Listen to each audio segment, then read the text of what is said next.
வணக்கம் நண்பர்களே, இன்றைக்கி நாம் என்ன பார்க்க போகிறோம் அப்படின்னா இன்ஸ்டண்ட்டாக மாங்காய் தொக்கு எப்படி செய்கிறதுன்னு பார்க்க போகிறோம்.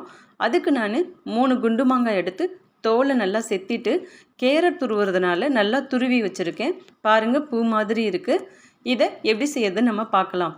இது இன்ஸ்டண்ட்டாக செய்கிறதுனால இதை ஒரு பெரிய பாக்ஸில் எடுத்து ஃப்ரிட்ஜுக்குள்ளே வச்சுக்கோங்க. டெய்லி யூஸ்க்கு கொஞ்சம் கொஞ்சமாக எடுத்து யூஸ் பண்ணுங்கள். கைப்படாமல் யூஸ் பண்ணுங்கள். கைப்பட்டுச்சுன்னா சீக்கிரம் வீணாக போயிடும். 1 மாதம் 1.5 மாதம் வரைக்கும் வச்சு கூட நீங்கள் யூஸ் பண்ணிக்கலாம். பாருங்கள் ஃப்ரெண்ட்ஸ், கடாயில் எண்ணெய் நல்லெண்ணெய் விட்டு கொஞ்சமாக கடுகு போட்டு தாளிச்சிட்டு அதில் சும்மா 2 வெந்தயம் ஃப்ளேவருக்காக போடுங்க. அதிகமாக போட்டால் கசப்பு கொடுத்துரும். அதனால் வெந்தயம் ஆட் பண்ணிவிட்டு அந்த சூடான எண்ணெயிலேயே நான் தனி மிளகாத்தூள் 2 ஸ்பூன் சேர்த்துக்கிட்டேன்.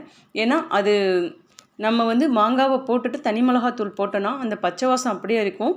இந்த சூடான எண்ணெயில் அந்த மிளகாத்தூள் போடும்போது உங்களுக்கு பச்சை வாசம் போயிடும். அது ரோஸ்ட் ஆனதும் நம்ம மேங்கோவை ஆட் பண்ணலாம். பாருங்கள் ஃப்ரெண்ட்ஸ், நான் மேங்கோவை ஆட் பண்ணுறேன். இதை நம்ம நல்லா கிண்டி விடணும். நான் கிண்டி விட்டுட்டு உங்களுக்கு காட்டுறேன். பாருங்கள் ஃப்ரெண்ட்ஸ், எப்படி இருக்குன்னு. உங்களுக்கு இதுக்கு எண்ணெய் இன்னும் கொஞ்சம் தேவைப்படுச்சுன்னா நீங்கள் எண்ணெய் ஆட் பண்ணிக்கோங்க. நீங்கள் எவ்வளோ குவான்டிட்டி எடுக்கிறீங்களோ அதுக்கு தகுந்த மாதிரி எண்ணெய் ஊற்றிக்கோங்க. மிளகாத்தூள் ஊற்றிக்கோங்க. மிளகாத்தூள் போட்டுக்கோங்க. பாருங்கள் ஃப்ரெண்ட்ஸ், இது கூடவே நீங்கள் உப்பும் ஆட் பண்ணிக்கணும். உங்கள் தேவையான அளவு உப்பு ஆட் பண்ணிக்கோங்க. சூப்பராக இருக்குது, செம்ம ஃப்ளேவராக இருக்குது. என் பொண்ணு சாப்பிட்டு பார்த்துட்டு ரொம்ப நல்லாயிருக்குன்னு சொன்னாங்க.